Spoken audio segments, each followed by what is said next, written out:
Welcome, Mike Vlasity, to rawandcookedvegan.com. It's good to have you here. Thanks I've for been having looking, me. yeah, I've been looking forward to this for a while, and I know it's been hard to connect with you. You're a busy guy, man. Yeah, But I am. I'm constantly hitting the weights. I got work and I got a ton of things. So yeah, I know we were playing phone tag for a while. So yeah, we finally yeah. got it. But it's good to have you. Good to have you. Thanks. So I just want to start out by asking you, what was it like growing up in your family? Did your family have any interest in diet or nutrition or fitness? And just tell me a little bit about that. Uh, Growing up, I ate a standard American diet. We went out to eat every once in a while, and we thought that was, my mom, she did her best. She was eating, what she thought was the best food, standard, food pyramid type thing. Average day we might be eat cereal with milk and orange juice, and then for lunch might be a sandwich, maybe a fruit or two, and some milk, and then for dinner maybe some uh, maybe some steak and potatoes and green beans. Average American fare stuff. So yeah, that's how I got started. They thought that was the best diet to do. And my dad was into a little bit into martial arts, and I did some karate classes and things like that. So, but not so much. I mean, my family is not too sport oriented. Actually, I think I'm one of the first ones out of my whole family to really do sports. So, yeah, I Okay. did football and wrestling in high school. Um, so that's a little bit about my history growing up. And about like when I was 16, I stopped drinking milk. I thought that was really big back in the day because I never heard anybody doing that. I Right. thought everybody had to drink milk. It was funny at the time. One of my first jobs. I was working at Kmart, and I was working in their dairy cooler and freezer section. And I used to be really proud to stock milk. I thought it was the healthiest thing out. And and that's when the internet first came into to play. I had dial up, and I looked up on one of my first Google searches like the benefits of milk because I thought I wanted to know, just enhance muscle and this and that. So I looked it up, and then I found this website called notmilk.com. Right. The author of it is Robert Cohen, and I signed up for his email list, and I didn't believe some of the things on there, and he talked about taking like a 2 week rest from dairy for a while, and then after 2 weeks, I drank 2 big glasses of milk, and I had like a thickening of the mucus in my mouth, and also I had a stomach ache. And for a while, I always thought the stomach ache was something everybody has, and it's just a part of life. And I remember eating cheese pizza in the middle of the night. I would have these night sweats, and I had this horrible turning sensation in my stomach. It's very Huh. distinct stomach ache. So I stopped drinking milk after that. I did have some cheese. I think I did have a lactose problem at the time, which 70% of the world is lactose intolerant. This should say everything for food we really shouldn't be eating. I guess maybe I'm happy that we can eat it, in some way, maybe ferment it and stuff. But it's not the most ideal food. But it's a Right. good thing. I mean, like if we're starving, we go underneath a cow and start drinking it. But that's like the last resort, you know. But So like yeah, when you kind of became aware of this, so you went 2 weeks without it, you drank a couple of glasses, yeah, and you had all these negative reactions. So yeah, did that kind of convince you this is not a good food? yeah, and yeah, that was a start about changing my diet. Um, and then when I was in my early 20s, uh, I was starting to have some issues with my sinuses. Um, I went through a couple surgeries. I think it was stemming from I broke my nose when I was about 13 years old, and I had sinus cysts in my sinuses where they went up through my nose and burned things out, and all the sinus pressure, and I just felt horrible, and I was desperate to try anything. So, and then not just health reasons, but I saw this documentary called Meet Your Meat, hosted by Alec Baldwin. I don't know if you saw that. Um, No. Can but you can you say that again a little more uh, slowly? Yeah, Meet Your Meat by Alec Baldwin. Okay. It's a PETA video, and they talk about, and then they show like the inside of a slaughterhouse, and that really bothered me a lot. Yeah. Not so much, even the animal part, and I can't see anybody doing that kind of job for 8 hours at a time. That would just Yeah. mentally mess up people, and it just seemed really unnatural. And I was like, what? The only person I knew besides the only person I knew doing a vegetarian diet. I met one, I think maybe two people in my life prior to my early 20s. It was my cousin.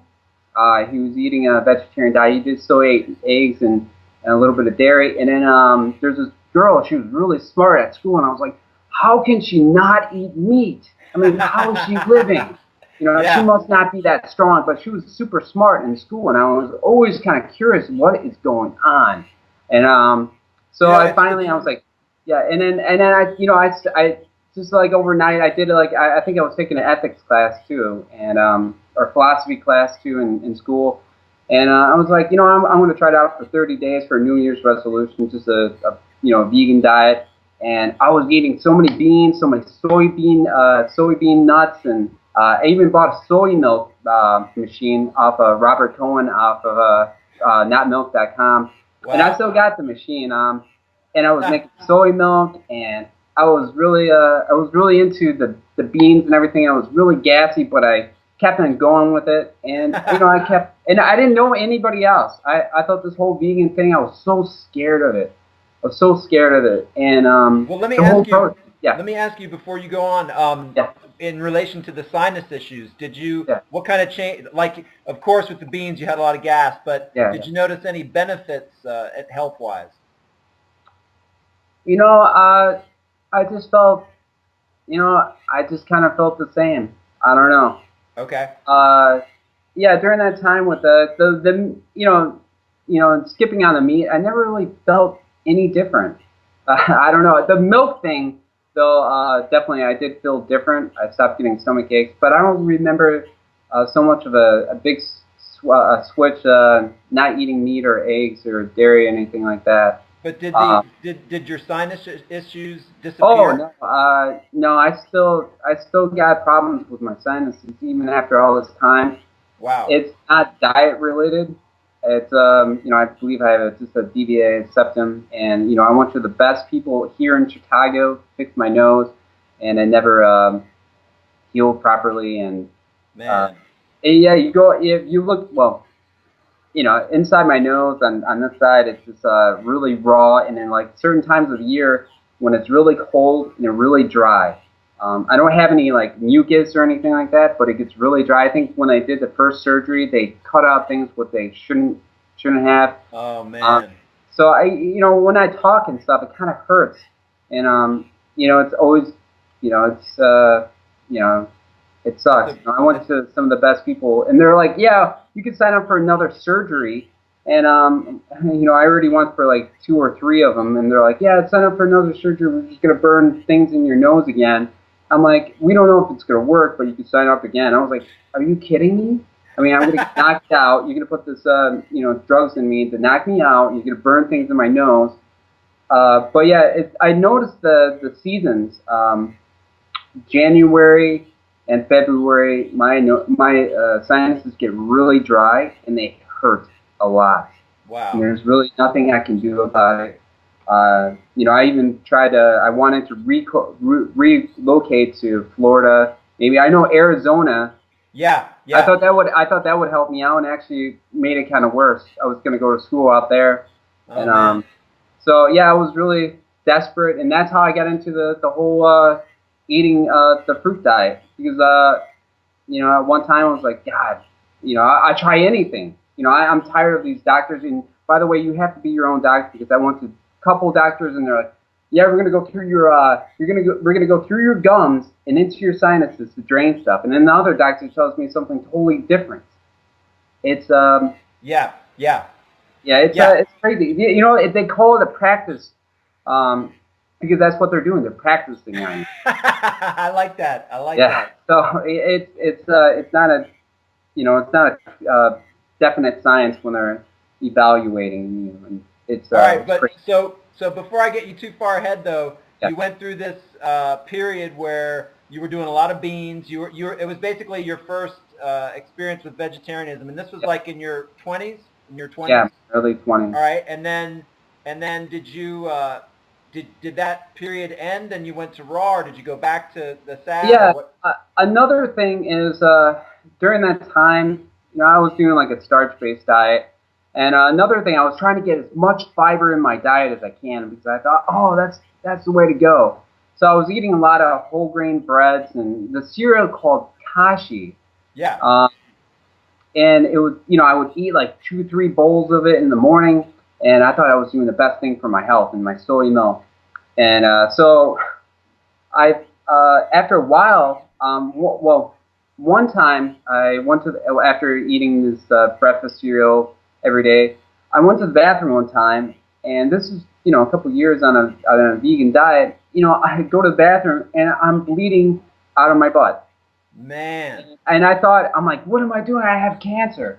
I have cancer, so I'm scared. And so I go to the doctor, and he says that I have like some internal hemorrhoid and that I need to eat more fiber and drink more water and stay away from bananas. Stay away from bananas and chocolate. Interesting enough, my mom, and she's never done this ever before. She never bought this kind of cake before, but she bought a chocolate banana cake. I don't know how, what's the odds of that? And she's never done anything like that before. She brought that home. I didn't even tell her what the doctor told. I didn't even get to tell her, but she That's brought. that's weird. That is You weird. know, yeah, I did eat it. So, but anyways, so I was like, you know what? I'm gonna eat more of the cereal. So I was eating more of the cereal. I was like, I'll eat like 3, 4. I'll eat like 4 bowls of it in the Oh morning. man. And I was like, and it was getting worse and worse. I was bleeding, and it was hurting, um, and I was like, I was really depressed, and then all of a sudden I was like, you know what? Screw it. I'll just eat anything. So I would start eating refined grains, and I actually got better. I got better doing that, and That's interesting. Really interesting. yeah, it was pretty wild. So I got better, and then and after like a month or so, I ate like a kashi bar, like a snack bar, and it came right back. Oh, I that's. started having problems. Let me let So me a- let me ask you something. yeah, When you were eating like those 3 or 4 bowls of kashi in the morning, what would you be eating for lunch and dinner? Like, like bean soups. I was really into beans. Um, Tofu sandwiches. I love the tofu sandwich. It was good. It was basically just broil, and I would have some fruit too. So it wasn't just straight up beans and stuff, but it was like a tofu sandwich, like a brown each side, and put it on a sandwich with a little bit of sliced tomato, maybe like barbecue sauce, and a big salad at night. So I mean, I tried my best to eat like more rounded diet that I thought was best. I didn't yeah, know any yeah, better. yeah. It sounds like Do a lot of fake things you fake were. meat stuff. What? So, Say that again. fake meat, lots of those. I was Yeah, eating a lot yeah. of fake meat. Okay. Peanut butter and jelly sandwiches, falafels, grain dishes, and then I got into more as starch-based diet like potatoes and guacamole um, and then I was weightlifting too at the time. So, but now I'm actually doing better, better on eating a more fruit-based diet, a lower protein diet than actually than eating all those beans I was eating. So I Okay. feel better eating high fruit, no beans. Definitely made me feel better, and I feel stronger now. Yeah. I This know it is. sounds odd because I know a lot of bodybuilders who are vegan bodybuilders or powerlifters who eat a vegan diet. They're you got to eat that beans and you got to take this protein powder. I've never taken um, protein powder on a vegan diet ever. I just didn't see the reason why. Yeah. The point. This is really interesting, Mike. And one thing I wanted to ask you, since you were wrestling in high school, you were probably even lifting weights a little bit in high school, Yeah. right? Yeah. And I know, I remember I used to see some of the wrestlers would like try to lose weight before competition, and so So it kind of got you in touch with diet pretty early. But Yeah. this is really Yeah. interesting. What you're Yeah. saying that you, Yeah, talking about wrestling and dieting and stuff. I did the most I ever weighed was 166 pounds. I did I wanted to drop down to a weight class, and all I did was restrict my calories, doing 10 times how much I wanted to weigh in calories. So if I wanted to weigh 140 pounds, I would do 1,400 calories. wow. And after like a month or so, I got down to the weight that I needed to get to. But I never really got into that also much, not much. They actually bumped me up to higher weight classes too. They're like, oh, we don't have anybody in the 160-pound weight class. We're gonna throw you in there. So But I wait, was let big me guy. ask you on that. It sounds like that was really easy for you. You know, some people really struggle with diet and controlling calories. Did you find that if you set a number like 1,400 calories, it was like you had no problem adhering to that? You didn't feel like you were starving or anything? No, no. I mean, if I had a goal in mind and I had numbers to, I had I thought it was, but compared to what I'm doing right now, I eat a lot of food for that same amount of calories. So I feel more satiated now, eating, the same amount of calories that I needed to get. So, yeah, but nowadays it's like instead of, focusing on, limiting my calories. It's like, how do I need more calories. Yeah, yeah. So it's just the opposite. And It's for it's people the who, it's yeah, the only diet. It's the only diet that people can have that problem on. I, I mean, like I eat like 6 pounds of watermelon at a time. Those people that make those competition eating shows. What's his name? Andrew Richmond, I think that's the guy's name. Yeah, Man versus yeah. Food. I'm like, dude, he's like, yeah, I did this 5 pound challenge. I'm like, dude, I do that for a meal every day. That's It, cool. All right, now listen, yeah, I sidetracked you. yeah, So yeah, you went through this phase. You were kind of you got away from the beans somewhat and from the kashi, and you got into a more kind of refined grain vegetarian diet or vegan yeah, yeah, diet. yeah. It Yeah, would be, yeah. vegan. And then it was 2008. It's when January 2008. I did it for New Year's resolution. I picked up Doug Graham's book on because I was like, at the time when they diagnosed me with the sinus issues, and they're like, oh, there's nothing really, we could sign up for this another surgery. I was like, you know what, forget it. I'm gonna try that raw vegan diet. I don't care. And I was so scared about trying it out because I would read these books, and they're like, dehydrate these nuts for, make breads and stuff out of these nuts. And I was like, oh, I'll do anything now. I was Right. really desperate at the time, and I was like, and then I read an article on vetsource.com about talking about the 80-10-10 diet and how it was better than the McDougall program. It was the same concept, but in a raw form. And then it was talking about eating a fruit-based diet. And I was like, oh, I love fruit. I was starting to eat fruit for breakfast. That was recommended by Doug by Dr. McDougall. Because I love fruit. I would eat like 6 bananas for breakfast. I made it a point to eat breakfast with my fruit. So Fruit you were breakfast. already leaning that way. Yeah, Yeah, I yeah. was already as soon as I picked up the book, man, I was like, I can't wait to eat fruit. I love fruit. That's awesome. But the only thing I was like, I'm going to pick up this book, and they're like, you have to take this protein powder or something like that. And it was such a blessing to get that book because I didn't have to be so obsessed with protein and take these beans or anything like that. And it was okay to eat fruit, and you don't have to worry about sugar issues or anything like that. So I All was right, really now happy to get let me that. ask you Yeah. before you continue. Can you just describe briefly your weightlifting up until this time? So you had done some weightlifting in high school, and I guess you continued in college. A little But bit. one thing I think people don't realize. Tell me if I'm wrong. Yeah. You're not like a professional weightlifter. This is like you do this on the side. This is like your physical exercise, right? Yeah, I do have a coaching degree. Yeah. Or not a degree, but a certificate now. Yeah, just like a couple years ago, a coach from a local high school found out about me, and he's like, "Hey, you should come and help help out coach the kids. We'll pay for your schooling on Wow. a fruitarian diet. The fruitarian is helping out the football team, the track team, and stuff. So That's awesome, Michael. lifting weights, and I got some of these guys up to bench pressing close to 400 pounds. So All some of right. these people went down to state, and they're one of the best athletes out there. All right. So I'm We're really gonna happy. Yeah. we are gonna go more into that. So Mm-hmm. you came to 80-10-10. You read the book and you found Yeah. out that they weren't recommending protein powder. It was all about the fruit and of course the Yeah. greens and then you tried it.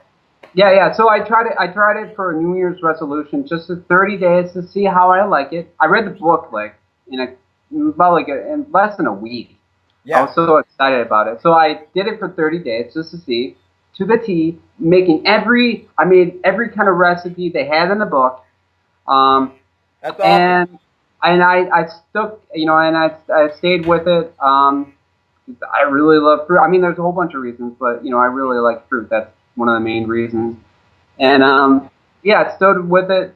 Ever since. I did have some slips, eating starch and things like that, and that's more like just not getting enough calories, or the fruit's not good. So you always got to Yep. have that backup with starch.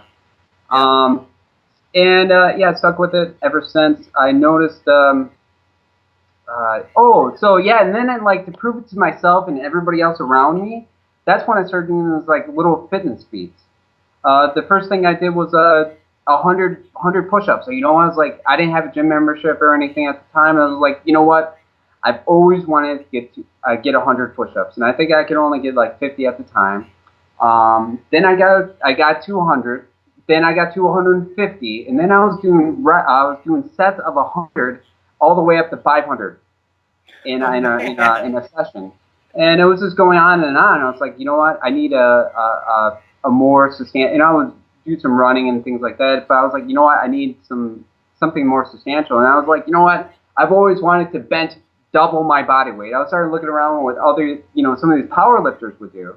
Yeah. And usually some of the top power lifters in the world, it's always around double their body weight. That's what the average man can even bench his own body weight. Yeah, so I've gotten more than that.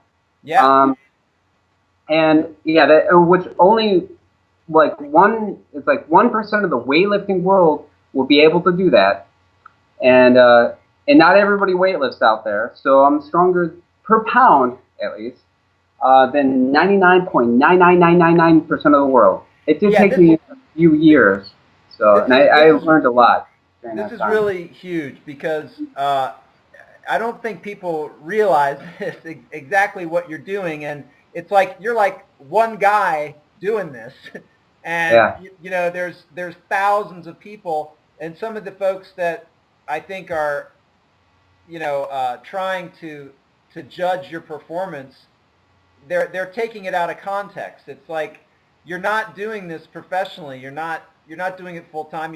And you're doing it on a fruit diet. And let's say when did you start doing these displays? Was this in 2008, 2009?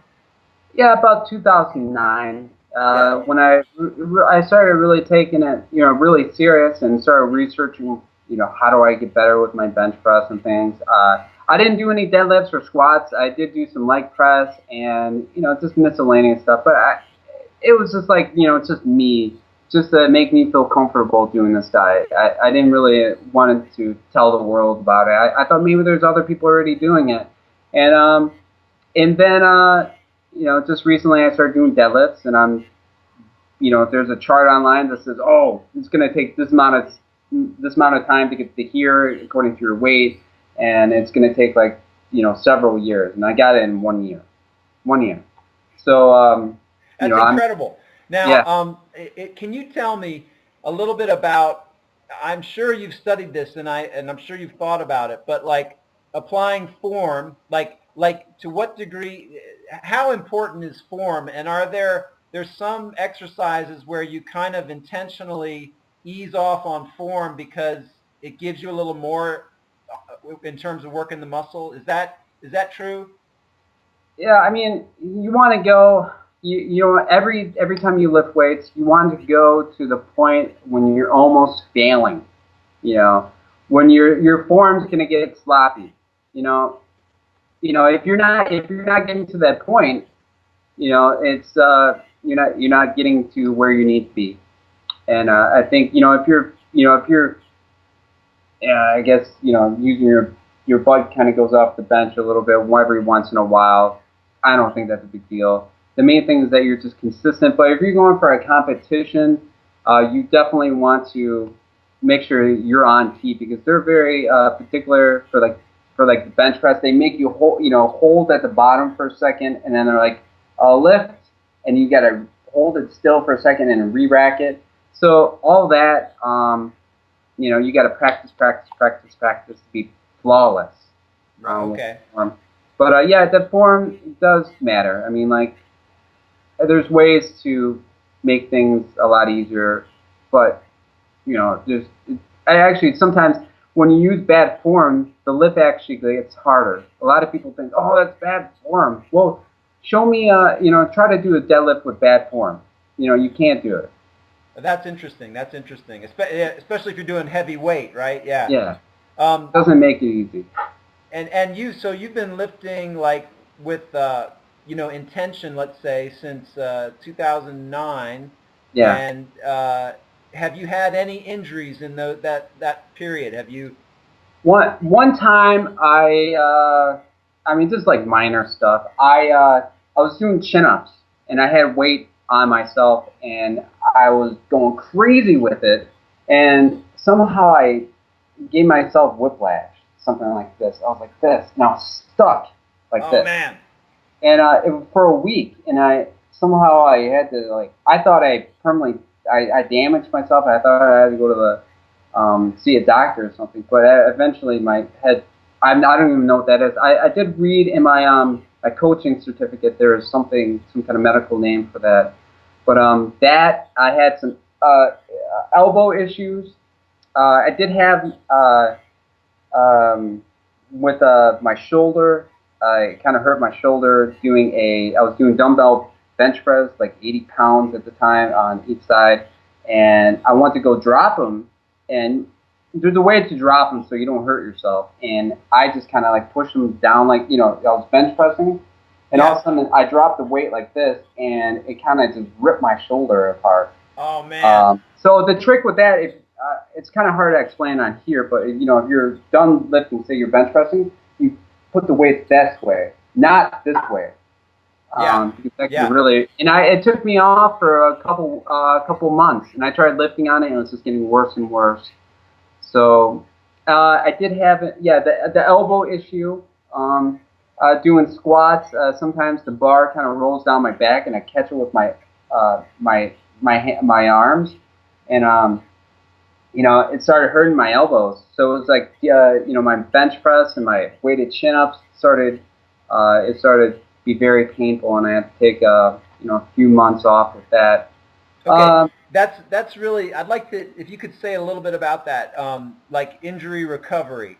So you took a few months off that, and did you still do other exercises that? Yeah. I definitely did other exercises, running, sprinting, and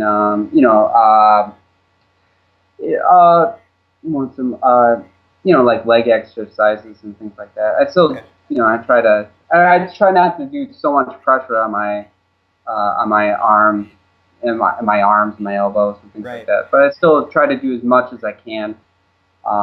But it's been a learning experience.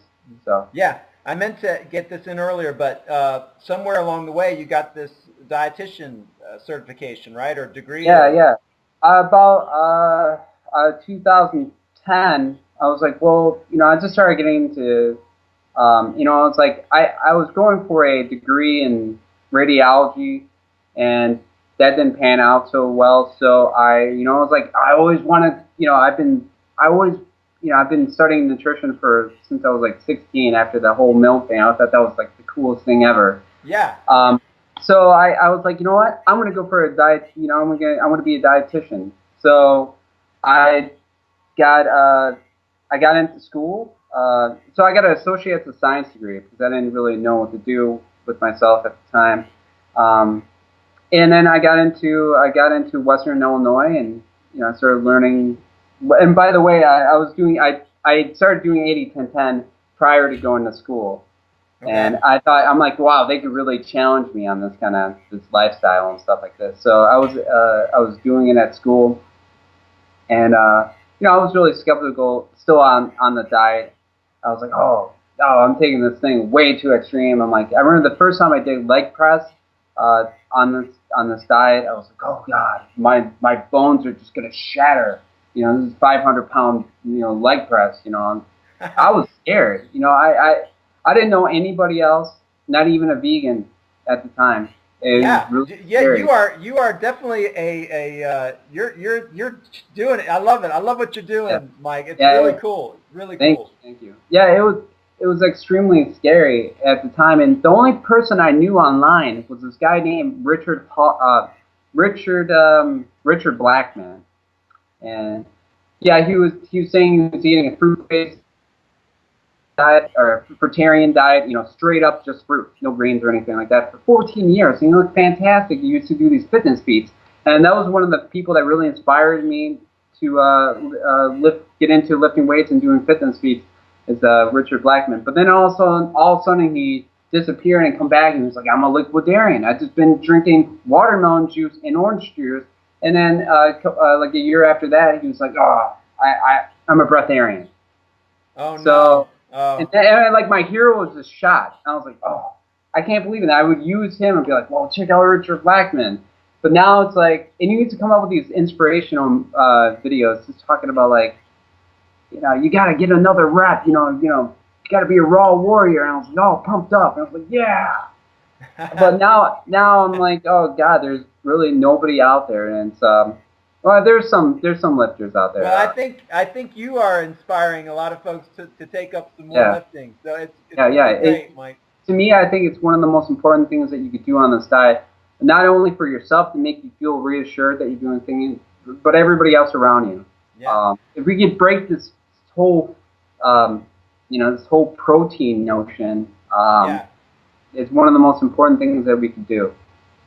Well, there's so many other things I want to ask you. One is, I think I heard you talk on a video about running, and that you found you could do a very short distance and get the same benefit running a short distance like sprinting. Yes. There was a study that was done. They compared long distance runners.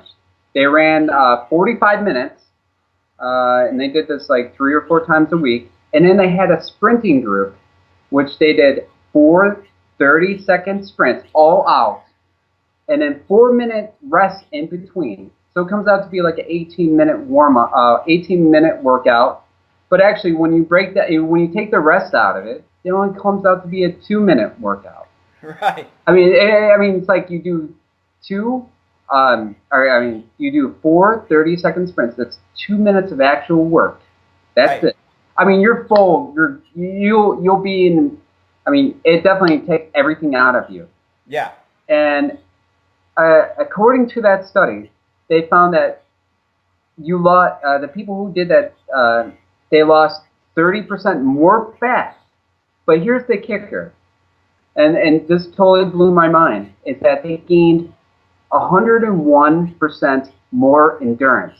They more than doubled their endurance. That's interesting.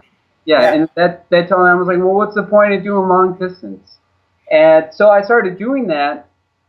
I would do hill sprints, which there's a famous football player. He's from Illinois, and he would do these sprints. So I kind of copied him with it too. Yeah. One of the best football players, and I can't think his name offhand. But yeah. So okay. So I started doing sprints, and then one day I was like, you know what? I kind of feel like just doing a light jog around this forest preserve that I used to do. I used to do 5-10 miles a day. Yeah. I used to do 5-10 miles a day, and I was like, I just want to do a quick loop around there. So I come back. It was kind of later on in the day, and it was starting to get dark outside. And the park closes at sunset.